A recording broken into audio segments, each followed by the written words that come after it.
Welcome to Flying the Coop, a podcast about rethinking how business works and who it should work for. We are Janelle and Anna, small business owners learning in public as we turn our company, Strange Birds, into a worker-owned co-op. And today we are interviewing Nilou Khonsari, author, facilitator, lawyer, consultant, coach, advocate, social justice leader, community organizer. Shall we go on? I'm sure we'll discover some other hats along the way. Nilou was the co-founder of Pangaea Legal Services, a nonprofit immigrant justice organization that became a nationally recognized model for collaborative governance and care-centered culture. Right up our alley, clearly.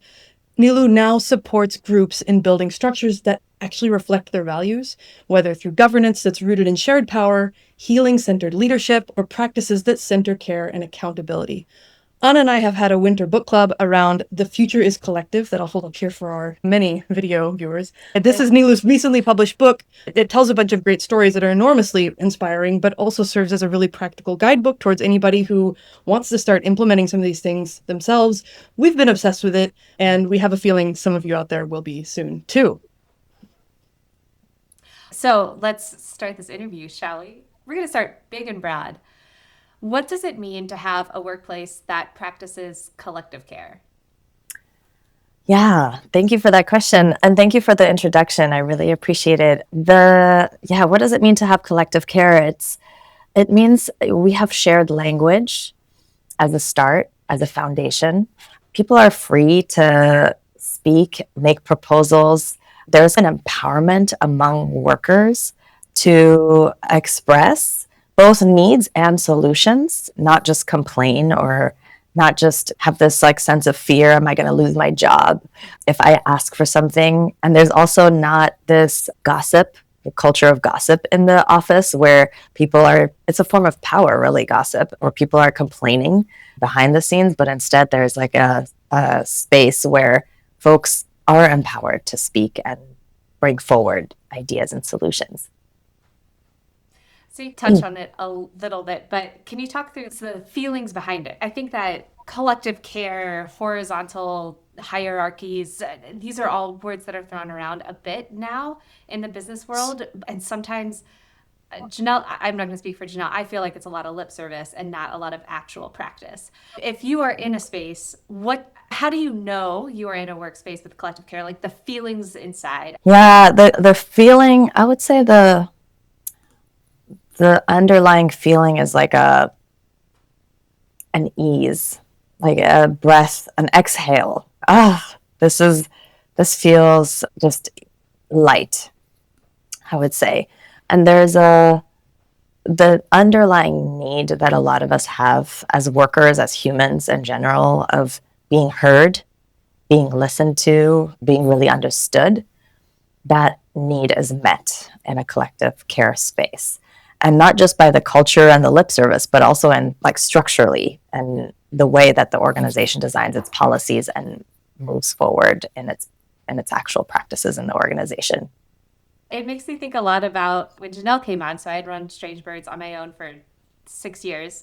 And then here's this magical new bird in the flock. I'm going to stop the metaphor. And we've known each other for a really long time. And so I think we started with this assumption that, we'll figure it out. We have a lot, more than almost 2 decades of mutual trust built up. We quickly realized we were very wrong. We needed to build structures around how we specifically showed up in this space. And I think that's what I really appreciated about your book, is that it talked to not just the vibe, right, but creating the systems that ensure it stays in place. So Janelle and I have quite a few systems now to make sure that we're showing up for each other specifically as business partners, but also maintain our very weird, nerdy friendship.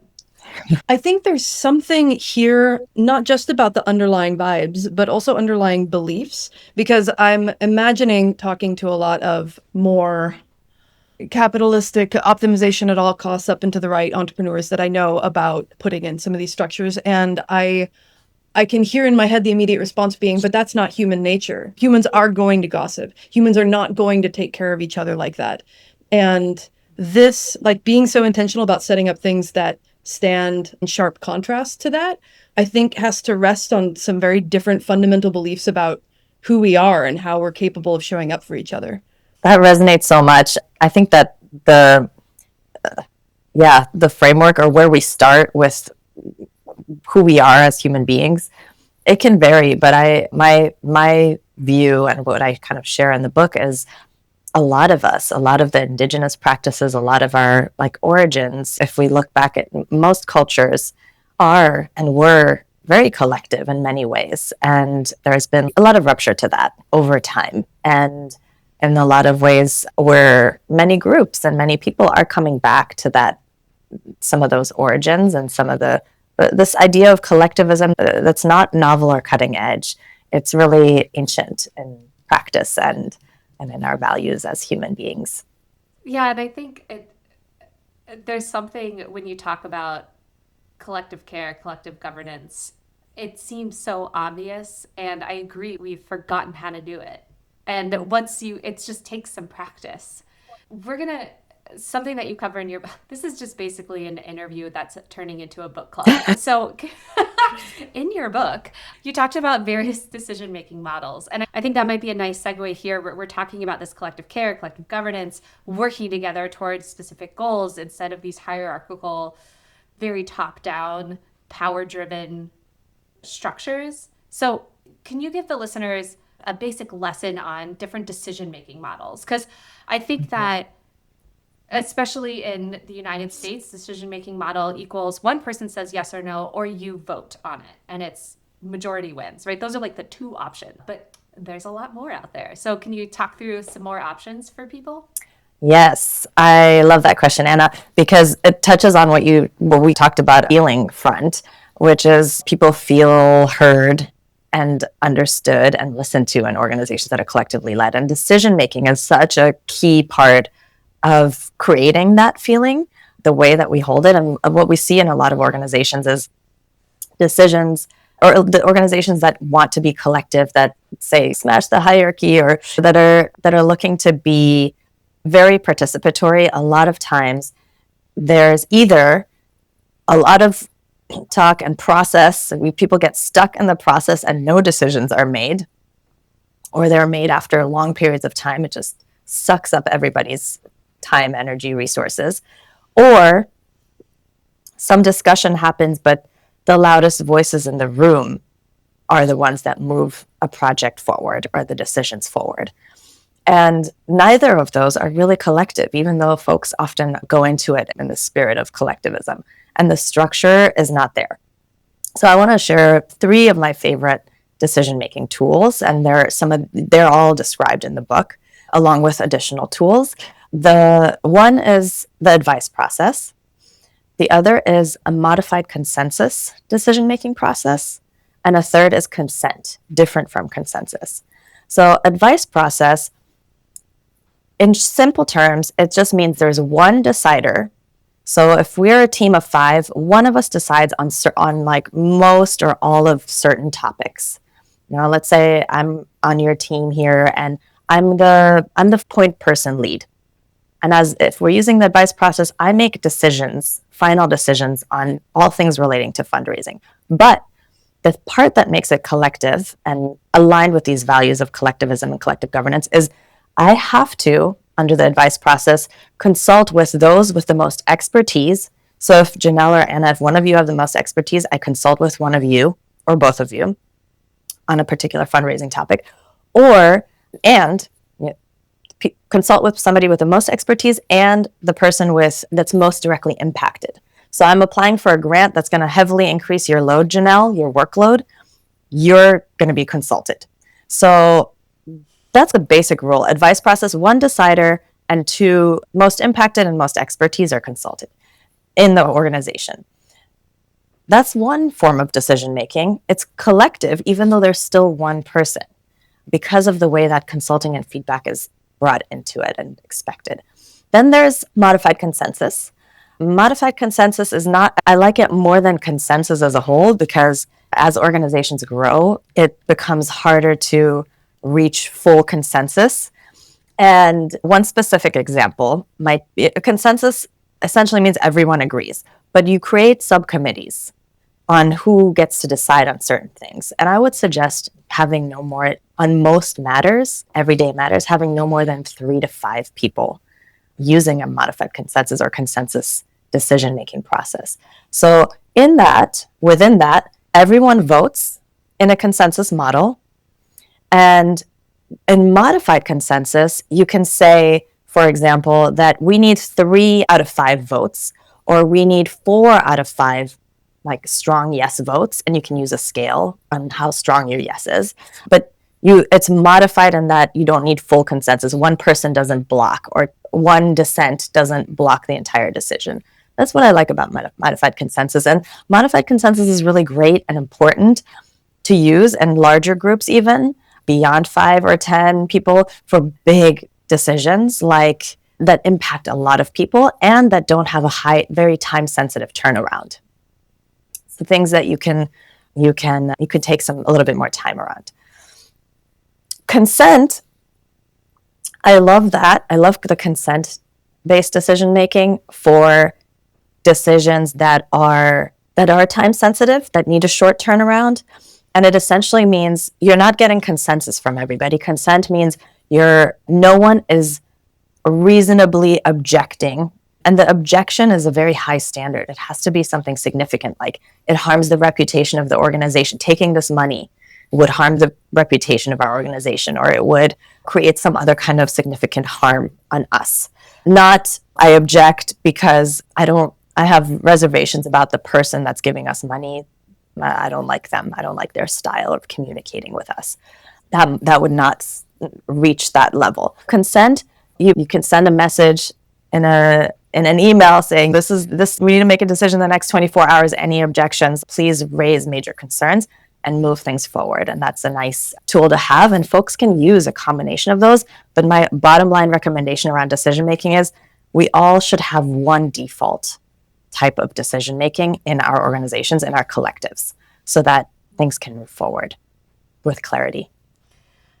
Yeah, we use consensus in our cooperative and have defined it like what you said about there's a bar that has to be met for an objection. It's a principled objection versus personal preference. So it's like the difference between I just don't want the color blue versus the color blue means this in my culture, therefore, et cetera, et cetera, et cetera. That's a different conversation. This is what we've come up with and are in the process of codifying. We have our bylaws written, almost ready to sign, fingers crossed next month. But this is something that works really well for us too, and that we've imagined working pretty well for a third person as well. We hope to expand sometime in the coming years. I'll put a plural at the end of that. But it's very much designed around us, and I'd be interested in hearing about how organizations can either transition into these kind of more collective ways of decision making, or maybe if they already are there, transitioning to incorporating another kind to change, to map to the way that they've grown. How do you recognize when it's time to make decisions in a different way? How do you recognize it? Some organizations recognize it proactively. And I work with some of those, and I'm just in awe and love seeing that because it prevents so much heartache and crisis moments.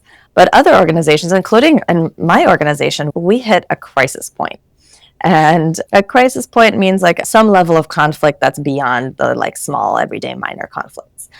And I think most organizations reach that point of realizing when there is a conflict and a crisis moment. And that's okay. That's a nice opportunity. Crisis moments are real great opportunities for growth and learning and shifting. And so that we can wait for that or we can be proactive. It's really up to us. And there really is never a good time because it takes time. One consultant we worked with, Kiran Nigam, they suggested to us, you need to dedicate 30% of your time on governance, on your internal work. And we said, from where? We're working 150% of the time. Like, you want us to add another 30? That's a lot. But it was real. And that number stuck with me because I see now, and I saw as I was in it in my organization at Pangaea, where I worked for 10 years, building collective structures, that time and that investment was really necessary. And in the short term, yes, it was a lot of time, but in the long term, it led to so much efficiency, higher retention, people being satisfied and engaged in the work rather than checking out, and the quiet quitting that folks are talking about. And there was just like a meaningful drive towards the mission because we dedicated that time internally. So that's one piece of it. The other piece is organizations in terms of scaling. In the book, I describe organizations as small as 2 staff and then as large as 3,000 staff in the organizations that are practicing various forms and ranges of collective care and collective governance. And in the appendices, I have over 50 pages of tools and resources for ranges of organizations that people can take and adapt. They're samples, they're not blueprints, but there are resources that folks are so welcome to use, and any one of them is a great starting point, whatever fits. And there's no one size fits all. I'll say this as a starting point for growth, for your organization, your collective of 2 right now. One thing that I've seen as organizations grow into larger numbers, they start with a founder, and then suddenly you have 10 people on staff or 6, 7 people on staff. What happens is a lot of information is in the founders' heads and it's not documented. I'm seeing some nods and smiles and covering the mouth. Okay. Listen, the amount of knowledge and like information that is still in my head that after how many, 2, almost 3 years of Janelle being here, that I'm still trying to get out of my brain. It is a process. You're not alone. And it's real. One thing that as you grow, I would invite you and organizations in a similar stage or position who hold a lot of information in their heads, or leaders hold information in their heads, to begin documenting or to begin getting support. As you bring in interns, have them interview you and write down some of the practices and get them on paper. I'm seeing a face, Janelle. What are you thinking? Such a good idea, because there's never, it's like you said, until you reach that crisis point, until there's this like on fire impetus, you just don't do it because you're doing other things, you're running around, you wear many hats, whatever. But if we had somebody interview us, a lot would surface that would be like, oh, that actually is an important thing maybe to mention up front when we're going to grow. I'm reminded of the bit in the book where I think in the midst of hiring on your 3rd person, you hadn't mentioned up front that you have equal pay across all roles. And that was such a stumbling point because you hadn't mentioned it before. And then the person tried to negotiate. And then it was like, oh, wait a second, that's not what we do, but we didn't tell them. And it's just that it's up here, right? Yep. And because it wasn't documented, and this is how we onboard somebody even from first point of contact. All that stuff has to be worked out in advance. So that's a great idea of a way to surface that. Yes, starting to document things is one thing.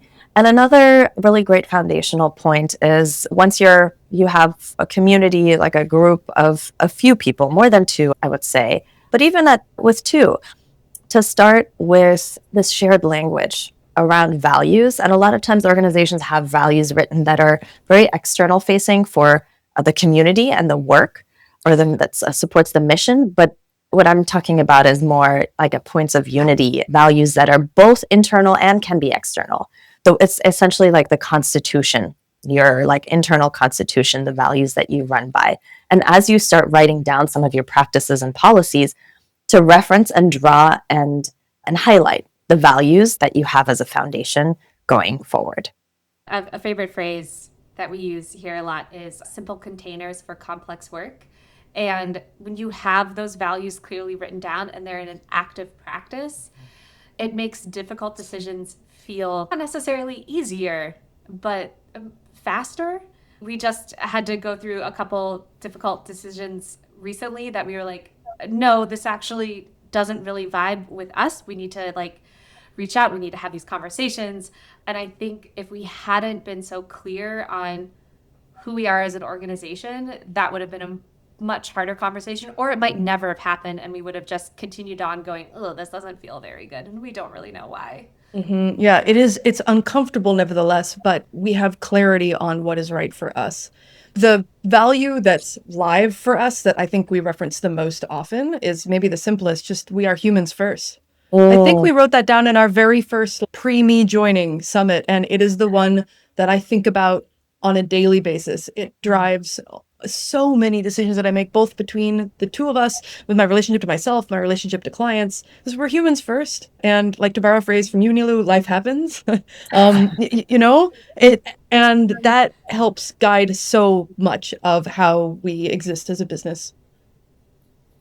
Yeah, and how we interact with our clients and also subcontractors. We're subcontract with someone for the first time, and we had an important call with the client scheduled, and they were like, I don't feel very well. I can push through." And we were like, "Absolutely not. We will reschedule. Please go feel better." And so it's not just advocating for ourselves in the business, but it's for our subcontractors and also for our clients. There's how many times, Janelle, have we told a client to please reschedule? You are so sick. Go take care of your kid. Why are you on this call? Leave. This isn't important. Nothing is on fire.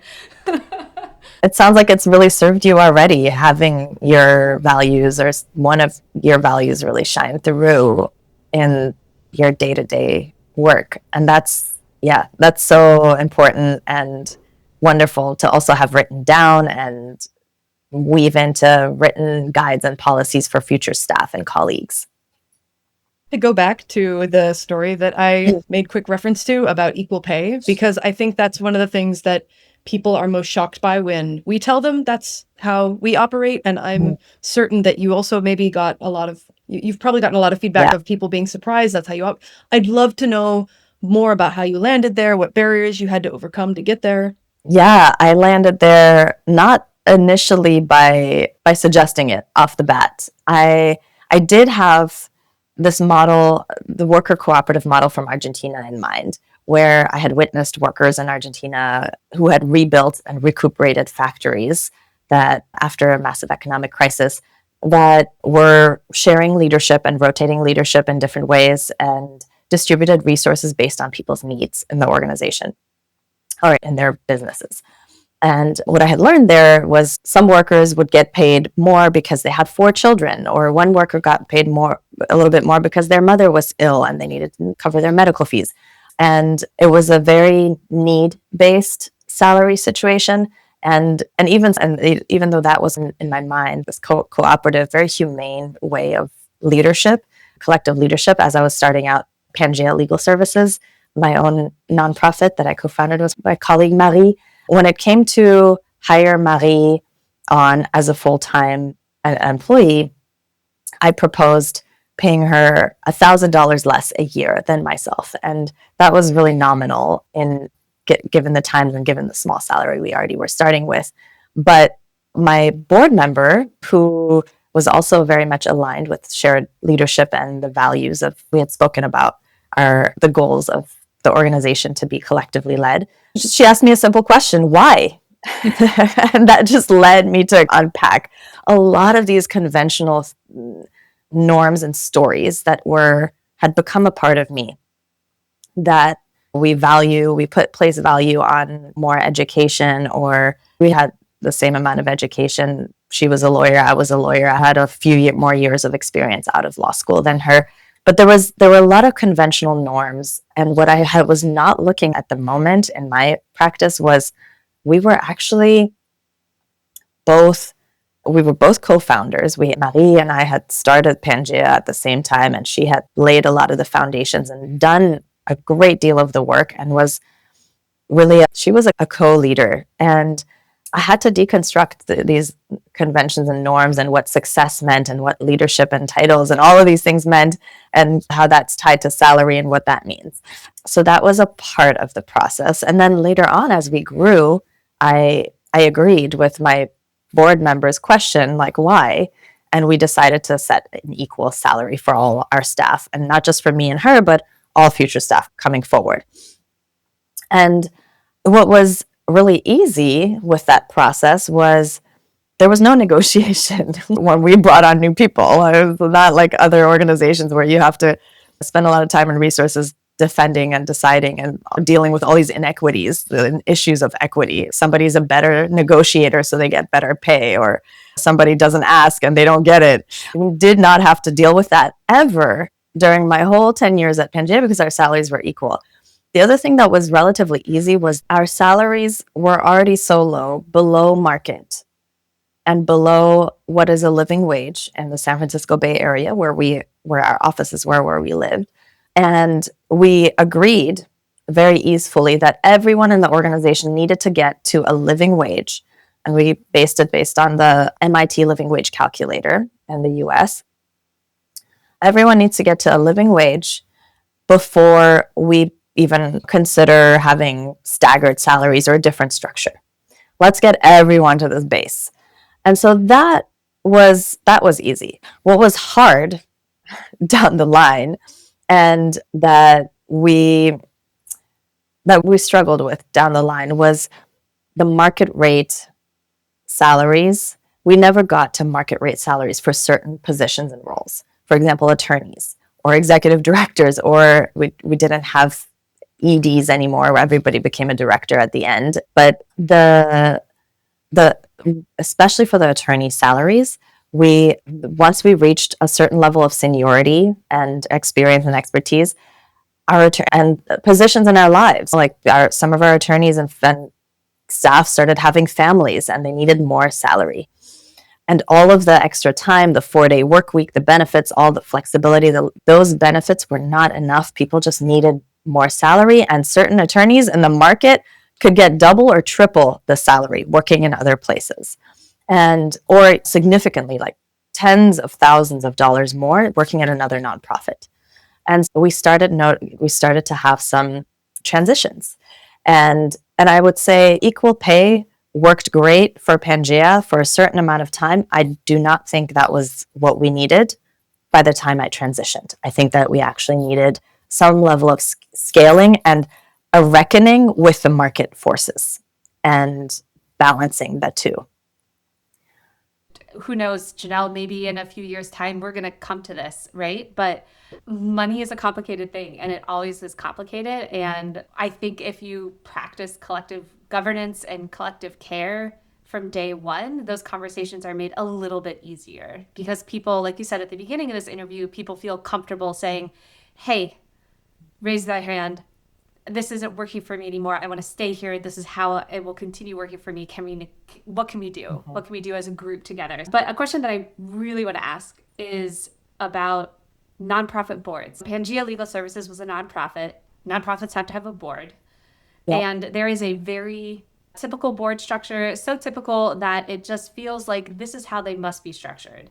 The board is there to hire the executive director and make big yes/no strategic decisions, and then the staff does the work. And I have always thought it was a weird power dynamic that personally made not a lot of sense to me. And Pangaea set up their board in a way that's quite different from that. So I would love for you to paint us a basic picture of how you set up the board that also worked within the collective governance. I think that was key, right? You can have a staff be collectively governing each other, but when you add a board structure to it, how do you integrate that? Yeah, that's key. And the board is usually where I see organizations struggle, especially when they're shifting from a more conventional structure to a collective structure. Boards are always the slowest to come along because it makes sense. They only spend a limited number of hours volunteering their time to the organization. Staff, when we're full-time, we're working an average of 2,080 hours a year. Boards, maybe 60 a year, volunteer time. So that an extreme disparity in lived experience and expertise about the organization is a really key starting point to how we want to direct the amount of power. When I was setting out to start Pangaea, one of our first board members, Michelle Gaudet, was very much aligned, had been working in a collectively led nonprofit and brought some of that expertise.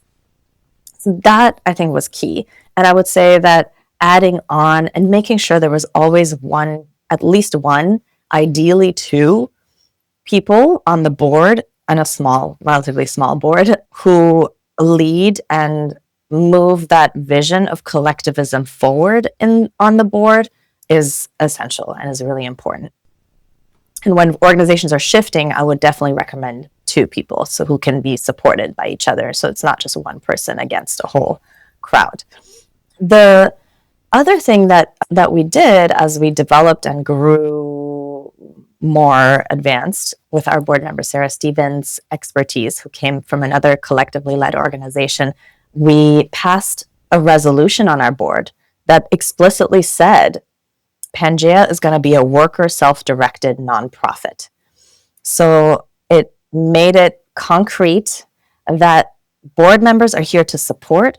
The staff will direct the major vision, strategic direction, even the budget, but the board maintains its duties of loyalty and care, the standard practices and duties. Our board always still approved our budget or asked questions about our budget. Our board did bring in expertise. They taught us. One of our board members, George Madrigal, he taught us like how to make budgets in a really like high standards kind of way. He brought in a lot of his financial expertise from the financial markets world. And our board members brought in resources. And it was very different from what you started off with, Anna, that the boards are these big bosses that are driving the ship. And like everyone who's like closest to the work is just executing on what the visionaries give. The staff were the visionaries in our instance. And that's what collectively led organizations really want and build toward and have to balance with their boards.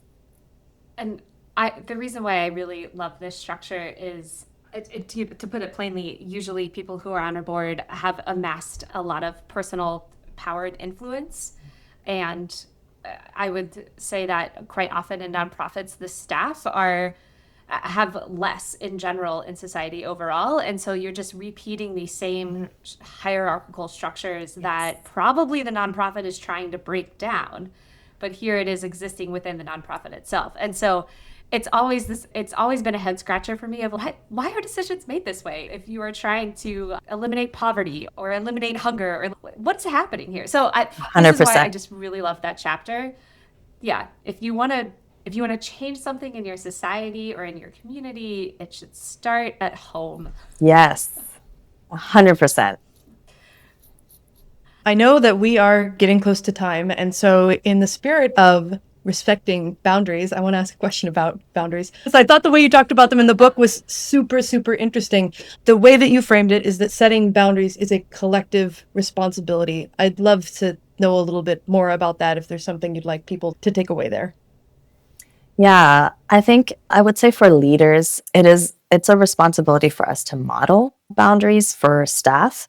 But in my instance, because we were quite collective from the start, and because we set out to develop our values, our points of unity early on, one of them was around boundaries and balancing our individual well-being, supporting as many immigrants in the immigrant justice world as possible. That was just part of our mission, and taking on complex work. And actually, we had two points of unity that we developed collectively. They were not spearheaded by me. They were spearheaded by my colleagues. Those points of unity and values that we center our well-being and humanity. That was another one. And as it was very much a collective process to move me as a leader to model boundaries, these values and points of unity helped me. And they were a reminder constantly over the course of years. And then once I had a kid, it just clicked. And those were there. And my community and my colleagues and the structures, the collective system and support was there for me when I was ready to actually really fully live into those values and name things that were coming up, that were needed, both for me, for colleagues.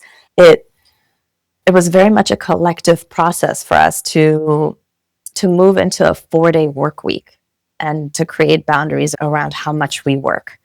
That started with one of our colleagues had already started a 4-day work week, but at 80% pay. And we moved into 100% pay once more and more of us had children, were moving into this value collectively. It's very difficult in this environment of like work and grind and the ways that some of us are conditioned, especially my generation and above. I think the younger generation is teaching us differently. They're really wonderful at teaching us boundaries and modeling them. But for those of us who need a little bit more support and who have been conditioned, we need the collective. We need a community. We need these shared languages and values and resources and tools so that when each of us are ready and when some of us struggle, we can be held by them as a community. It's a collective practice. Yeah, it is really inverting some stuff that is very deep-seated in what I don't know, I guess absorbed by osmosis that is correct. Like the way I show up for other people is by overextending myself and just doing it no matter what, pushing through and grinding. And that is something that I am constantly in a process of unlearning. I learn a lot from Anna regarding that. So, gratitude there. But yeah, it is collective. It's collective. So I am, deeply grateful to be in a group that is constantly reminding me that me setting boundaries helps the group be healthier and helps our container be healthier. Before Janelle came on, newer to freelancing folks would ask for my advice. What do I need? What should I do as I'm getting started? And usually I would be like, what do you want your work life to look like, work-life balance look like in 5 years? Do it now, because it's going to be really hard to retroactively change that, because you'll have 5 years of bad habits. And who is your truth teller? So the person that you go to that will tell you the truth no matter what, even when it really sucks to hear it. And it's been really great to now have a truth teller within the company with Janelle. Janelle keeps me accountable. I'll be like, hey, remember this thing that you said you were going to do for yourself? Why are you go away, go do it? I just had that realization of, I have a truth teller embedded in the company now. We're up on time. Are there any last minute things that you would love to share in this conversation? I hope that folks can take away that we don't have to just revolutionize and turn things around all at once. Small steps, taking one policy or exploring like what the decision making in one area of your team. Just trying things on, iterating, and thinking of this work as a process that we're not fixed and done at any point is one thing I hope folks take away. The other is I want to highlight the appendices again. There are over 50 pages of appendix, like samples and resources. I hope that some of those can be useful and adapted for folks. And then I really love, there are two organizations I want to shout out, the resources and tools available on the Sustainable Economies Law Center website are wonderful. They offer great tools, great samples, templates, many additional resources for worker collectives, worker self-directed organizations. And then there's a group called Rad Ops, and there are a lot of wonderful resources on the Rad Ops website. And there's also a Facebook group, Rad Ops, that nonprofits or maybe even worker co-ops can join and ask questions from peers who are doing work in ways that are reimagining or recreating with systems of care.